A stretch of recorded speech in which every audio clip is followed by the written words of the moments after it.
Alright guys, just got home and I figured I'd run through an EDC real quick. I've been watching a bunch of them online, figure I might as well do my own. Alright, first off, right front pocket, Spyderco, Delica 4, full flat grind, keys, nothing special there, got a little knife on there, a little SOG knife. Chapstick, that's always a help. In the little coin lighter pocket, I have a Leatherman Squirt PS4. In my left front pocket, Streamlight Micro Stream, single AAA.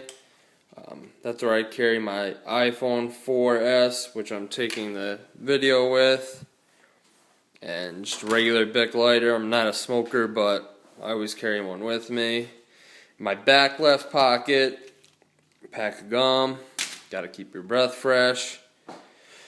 My rear right pocket, just a regular leather bifold wallet, credit cards, ID, a little bit of cash. And then on my right hip, inside the waistband holster, SIG P239, 9mm, carrying Winchester PDX1 plus P, 124 grain. And I'm carrying that in a white hat holster, black horsehide with Kydex sheath. Alright guys, I'll catch you later. Have a good one.